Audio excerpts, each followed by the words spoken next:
Hey gearheads, welcome back to the channel.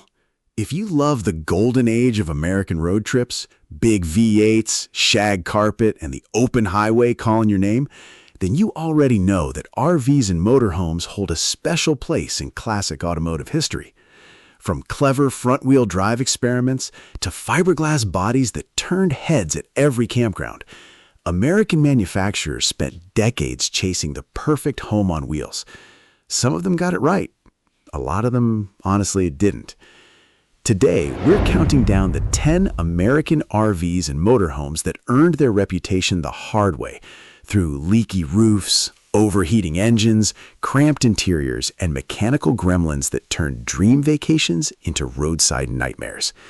We'll go from the entry-level Winnebago Brave that stranded new RV owners, all the way up to a luxury Winnebago flagship that couldn't outrun the reliability issues of its era. Buckle up, because this list has some surprises even longtime RV fans might not know. Let's get into it. Number 10.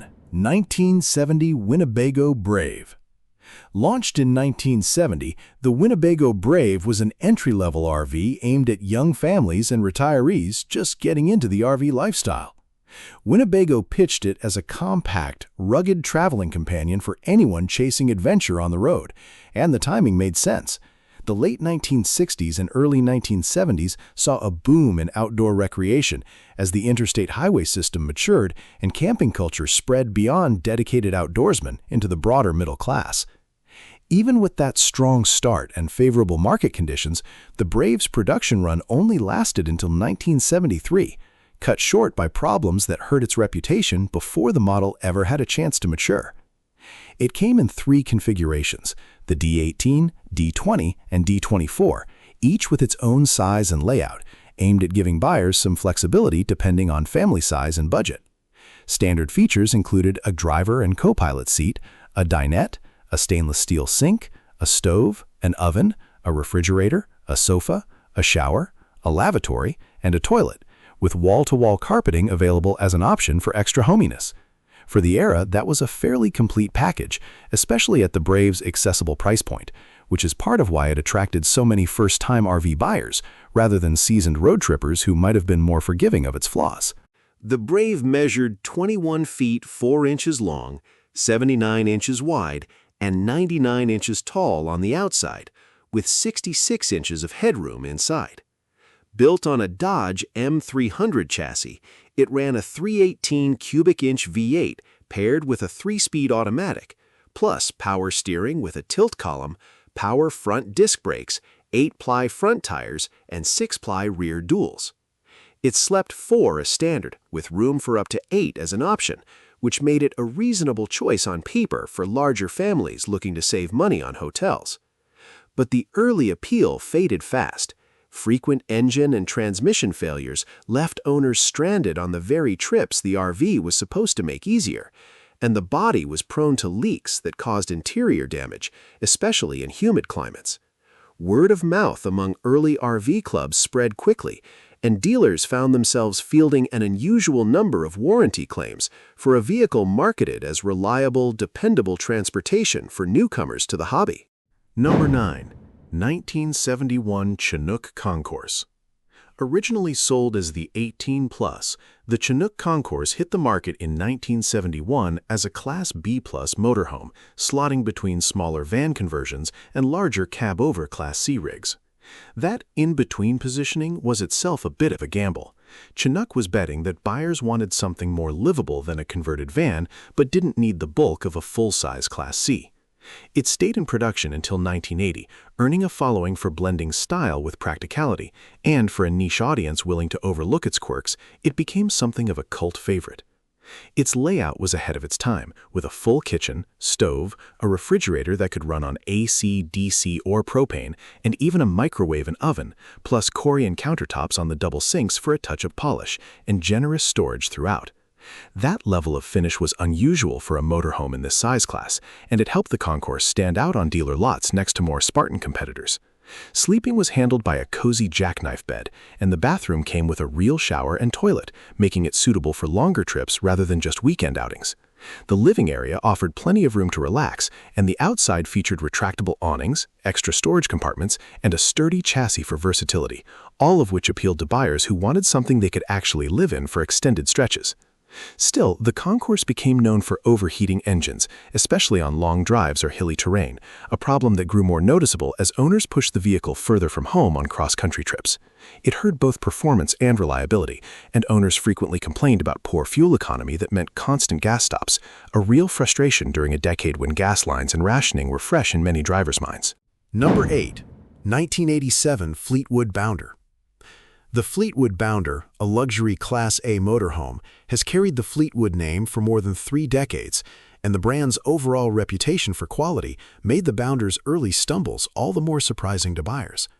It was built to help families get back to nature without giving up comfort, and from 1987 to 1991, it was a favorite for road trippers who wanted the size and presence of a Class A without an astronomical price tag. Inside, the Bounder offered roomy interiors with foam-cushioned sofas, and models like the 35K and 36H added rear bathrooms and half baths for extra convenience, a layout choice that made it especially popular with larger families and full-time travelers. Fleetwood's goal was to make the Bounder feel like a home away from home, turning long drives into something enjoyable and encouraging travelers to get outdoors, whether parked at a scenic campground or cruising the highway, and the marketing leaned heavily into that lifestyle appeal. The catch was build quality. Owners regularly reported roof, window, and plumbing problems that caused leaks and water damage, sometimes making the RV nearly impossible to live in on extended trips. These weren't always immediately obvious defects either. Many owners discovered slow leaks only after months of ownership, once water damage had already spread into the walls and flooring. Imagine setting off on a cross-country adventure, only to find your home on wheels had sprung a leak somewhere behind the paneling, with no easy way to trace the source until real damage had already been done. Number 7. 1967 Dodge Explorer. The Dodge Explorer was a compact Class B motorhome built on a Dodge van chassis, part of a broader wave of van-based conversions that emerged as buyers looked for something smaller and more maneuverable than a full-size motorhome. Ray Frank, who had also founded the Travco motorhome, started Explorer Motorhomes in 1967 with the goal of building an RV that could fit in a standard garage, while still offering enough headroom to stand up inside, a genuinely difficult engineering problem that few builders had solved well up to that point. The design was clever. Builders removed the van's roof and rear walls, then extended them with fiberglass domes and sometimes a lowered floor section for extra height. It was an inventive workaround, and it earned the Explorer some early praise from trade publications for solving the standing room problem without abandoning the compact van footprint that made it garageable in the first place. Despite its small footprint, the Explorer packed in most of the essentials of a bigger motorhome. Think a fully kitted-out 1980s van with a bathroom, shower, kitchen, sleeping area, TV, swiveling front seats, and several power outlets. Its biggest selling point was garageability, with some models offering up to 6 feet of standing room thanks to the domed roof. Power came from Dodge V8 engines, usually paired with an automatic transmission, giving enough muscle on paper to keep pace with highway traffic. Even so, the Explorer had real drawbacks. The cramped interior made long-term living uncomfortable. Handling was clumsy, thanks to the added weight up top from the fiberglass dome, and many owners ran into engine trouble not long after buying one. That combination, a vehicle that was hard to drive, uncomfortable to live in for more than a few days, and mechanically unreliable, gave the Explorer a lasting bad reputation that outlasted its relatively short production run. Number 6. 1983 Winnebago Lachero. The Lachero, a compact RV built by Winnebago, debuted in 1983 and stayed in production until 1992, arriving at a moment when memories of the 1970s fuel crises were still shaping buyer priorities. It was designed as a reply to that era of rising gas prices and environmental concern, which had pushed buyers toward more efficient options across the entire automotive market, not just RVs. The Lachero aims to be a leaner, cheaper-to-run alternative to the bigger, thirstier motorhomes of the day, and it was built on the chassis of the Renault Trafic, a popular European light commercial van, an unusual sourcing decision for an American RV maker, but one that gave Winnebago access to a lighter, more fuel-conscious platform than anything available domestically. Winnebago's plan was to build a compact front-wheel drive RV that beat the fuel economy of traditional RVs. And the front-wheel drive layout was genuinely unusual for an RV at the time, since most competitors still relied on heavier rear-wheel drive truck chassis. The Lechero also sat lower and weighed roughly half as much as a typical Class C, which helped it reach 16 to 23 miles per gallon, impressive for its class, and numbers that would have sounded almost unbelievable to owners of the big V8-powered motorhomes from a decade earlier. It launched with a 2.1-liter diesel engine making 57 horsepower, and a turbocharged version arrived in 1984 with 75 horsepower, paired with a 4-speed manual. A 3-speed automatic came later for buyers who wanted a more relaxed driving experience. The downside was a chronically underpowered engine that struggled once the RV was loaded up with passengers, gear, and a full water tank, particularly when climbing grades or merging onto faster highways. The Renault-based drivetrain also broke down often and was hard to fix in the US due to scarce parts, since Renault had a much smaller dealer and service network stateside than domestic manufacturers, leaving some owners waiting weeks for components that would have been readily available in Europe. Number 5. 1973 GMC Motorhome. Built by GMC's Truck and Coach division, the GMC Motorhome remains the only fully integrated motorhome ever produced by a major automaker, with production running from 1973 to 1978. That distinction alone makes it one of the more historically significant entries on this list, since most other manufacturers were content to bolt a living compartment onto an existing truck chassis rather than engineer a purpose-built platform from the ground up. It stood out for its front-wheel drive layout, borrowed from Oldsmobile Toronado technology, giving it a low, sleek unibody profile at a time when most RVs sat high on truck frames and looked the part of a converted commercial vehicle. It came in 23-foot and 26-foot lengths, and the lower center of gravity made it noticeably more stable at highway speeds than its truck-based competitors, a fact that GM's marketing leaned on heavily. Power originally came from a 455 cubic inch Oldsmobile Rocket V8, making 265 horsepower, later swapped in 1977 for a smaller 403 cubic inch V8 as GM responded to tightening fuel economy expectations. Both versions used a 3-speed turbo-hydromatic 425 automatic. Despite the impressive engineering, the GMC Motorhome had real weaknesses. The cutting-edge front-wheel drive system often ran into mechanical trouble, and its complexity made repairs expensive and difficult, since few independent mechanics outside GM's own network were familiar with the unusual drivetrain layout.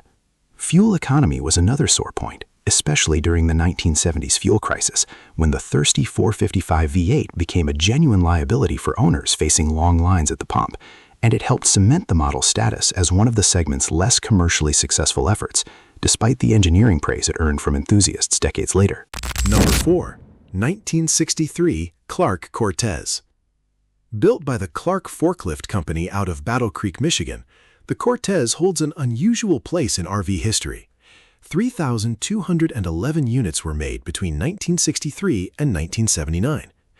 The fact that an industrial equipment manufacturer, rather than an automaker or a dedicated RV builder, produced it, is itself part of what makes the Cortez such an oddity in the story of American motorhomes.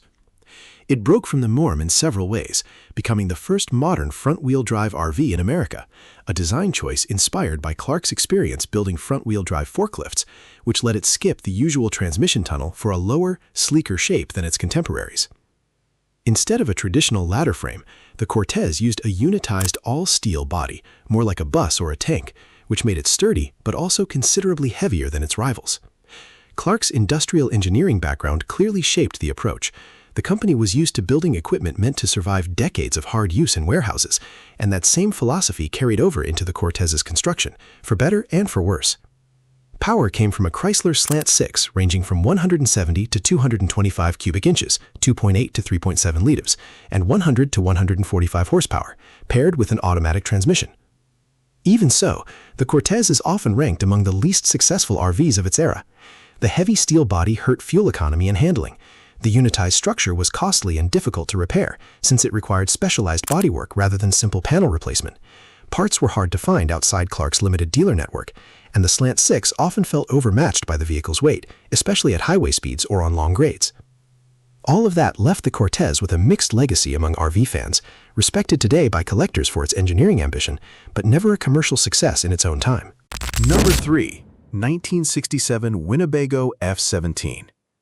The Winnebago F-17 holds a special place in RV history as the first recreational vehicle Winnebago ever mass-produced, and its success, commercial if not always mechanical, helped establish the company as a major player in an industry that was still relatively young and fragmented. Introduced in 1966, it was built on a Ford F-350 chassis, using Ford's running gear and drivetrain, while Winnebago designed and built the body itself, a division of labor that let the young company focus its limited engineering resources on livability rather than reinventing the drivetrain. Its compact size made it an easy entry point for buyers new to RVing, and Winnebago's aggressive pricing on the F-17 helped kick off the era of assembly line RV production that would define the company for decades afterward. Despite its small dimensions, it packed in a full bathroom with shower, toilet, and sink, plus a well-equipped kitchenette with a stovetop, oven, range hood, refrigerator, and plenty of cabinet space. 2 loft beds slept up to 4, and the dinette added seating for the same number, making it flexible for families or groups who didn't need the extra size of larger competitors. Power came from a 300 cubic inch Ford inline-6 paired with a 3-speed automatic, driving the rear wheels through the F-350 chassis, a fairly conventional setup that prioritized dependable parts availability over performance. Still, the F-17 is often listed among the worst RVs because of persistent quality control issues. Leaks, rattles, and other annoyances were common, likely a byproduct of the rapid production ramp-up needed to meet early demand, and the underpowered engine struggled on the highway when the RV was fully loaded, leaving many owners disappointed by a vehicle that had otherwise generated so much early excitement. Number 2. 1964 Travco Motorhome. Introduced in the early 1960s, the Travco was a notable Class A motorhome built on a Dodge chassis, and it's widely credited with helping define what a modern Class A motorhome should even look like. It traced back to Ray Frank's original Dodge-based Frank motorhome, which Chrysler helped market. Many early Travcos were even sold under the Dodge name, blurring the line between an RV manufacturer's product and a major automaker's own lineup. By 1964, the Travco Corporation had taken over and reworked the design, adding larger windows and other cosmetic updates that made the cabin feel brighter and more modern than the boxy competition. Travco production ran from 1965 into the late 1980s, though the 1964 to 1975 period is the most notable and the one most collectors focus on today. What set it apart was a fiberglass body that gave it a smooth, rounded look, a sharp contrast to the boxy RVs of the day, and one that made the Travco instantly recognizable on the road. It came in several lengths and floor plans, with the 27-foot version the most popular, and ran a powerful 440 cubic inch big block V8 with a transmission typical of the era, giving it plenty of power for a vehicle of its size and weight. Success didn't last, though. Its rounded, atomic age styling fell out of fashion by the 1970s, as tastes shifted toward the boxier, more utilitarian look that would come to dominate the RV market, and a more modern grille added in the mid-70s couldn't reverse the slide. Chrysler's financial troubles eventually killed off the Dodge chassis it relied on, which hurt reliability and made spare parts scarce for existing owners, and customer satisfaction and the Travco's fortunes declined from there, even as the model's earlier innovations were quietly absorbed into competitors' designs. Number 1. 1975 Winnebago Chieftain. Winnebago Industries, founded by John K. Hansen in 1958, quickly became an RV industry leader, expanding from travel trailers into self-contained motorhomes by the late 1960s, and by the mid-1970s, it was arguably the most recognizable name in American RVs. The Chieftain, one of its standout models, debuted in 1969 with luxury features that set it apart from the competition of the day, positioning Winnebago at the upper end of a market it had largely helped build from the ground up. The version built from 1975 to 1983 came with a roomy interior, shag carpeting in several colors, and built-in extras like a vacuum cleaner and an engine-heated hot water system, plus comfortable captain's chairs near the door for added comfort, amenities that were genuinely upscale for the mid-1970s RV market and helped justify the Chieftain's premium price point. This was also the era when Winnebago introduced the Itasca badged wagon, a smaller, more affordable model that helped pave the way for today's Class B and C motorhomes, broadening the company's lineup well beyond the flagship Chieftain. Even so, the Chieftain ran into headwinds. The 1973 oil embargo squeezed the economy and forced Winnebago to adapt production and pricing on the fly, and while the Chieftain remained comfortable, its design and reliability lagged behind newer competitors as the decade wore on.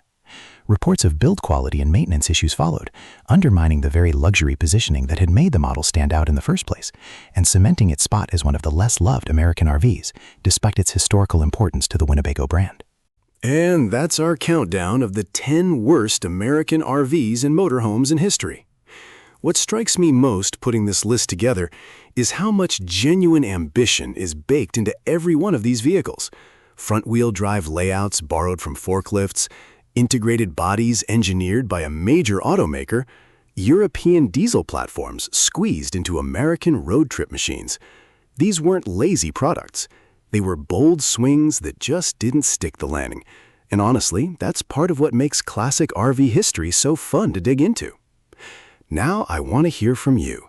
Did your family ever own one of these? Or is there another problematic classic RV that deserves a spot on this list? Drop it in the comments below. I read every single one. And if you enjoyed riding along on this countdown, do me a favor. Smash that like button, subscribe if you're new to the channel, and turn on notifications so you don't miss the next deep dive into classic American automotive history. Thanks for watching, and I'll see you in the next one.